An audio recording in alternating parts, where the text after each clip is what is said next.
be perfectly straight before I jump on. Now, due to the location of his eyes being on the top of his head, he can really only see what's on either side of him. Now, what's directly in front of him or directly behind him. So I want to be directly behind him before I jump on. So I'll pull him around some more. Straight in the middle. And jump on. From here on out, it's yeehaw. Alright. So you may have noticed I did jump on this alligator's back. Now the first thing I did, I placed both hands on his neck. That's so he couldn't turn around and meet me halfway for a kiss. And the next thing I did, knees in his armpits, feet kind of tucked in behind his hind legs. This is going to prevent the alligator from backing out from underneath me. Now the next thing you may have noticed is I did cover up this alligator's eyes. Now, I've been told if I cover the alligator's eyes, he will not move because he thinks he's dead. Now we do have to take into consideration their brains are about the size of a walnut, so they probably believe this. Fortunately for me, my brain's about half that size, that's why I'm out here right now. Well, while we are here, I will show you just how to close those jaws. So let's see if we can get him to open up. Oh. He's dead. Open up, buddy. There you go. Alright. So that's pretty wide open. What I'm going to do, both hands on his neck, feel for the lower jawbone. Just going to force the jaw shut. Then I'm just going to kind of work my hands up his jawline until I can rock his head back in this position. Now in this position, he's not going to be able to twist or roll from underneath me. It's usually going to be the first thing he does to attempt to free himself.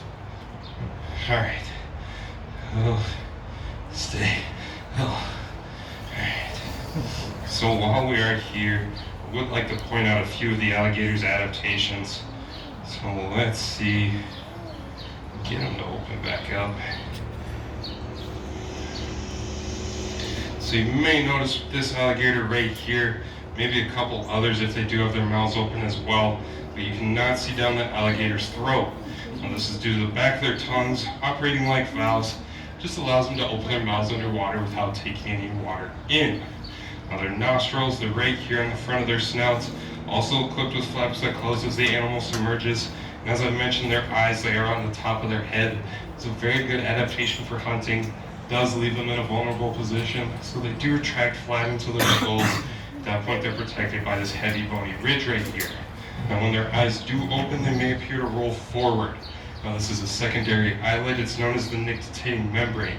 Kind of operates similar to a pair of scuba goggles, just allows these guys to see underwater. Now their ears, they're right behind the alligator's eyes, also equipped with flaps.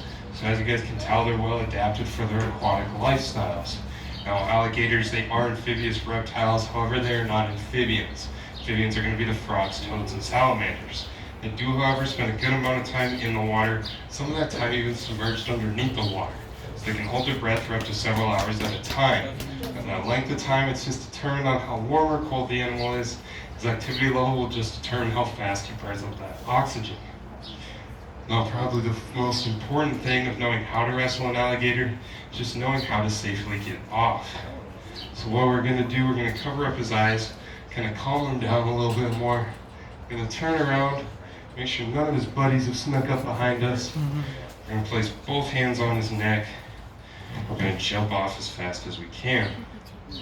Now, it usually looks like that. Alright. So that is alligator wrestling. One more part I would like to mention about these guys are their teeth. Now their teeth, they're kind of conical in shape, or rounded and pointed. So with teeth of this nature, they cannot simply chew their food like we would.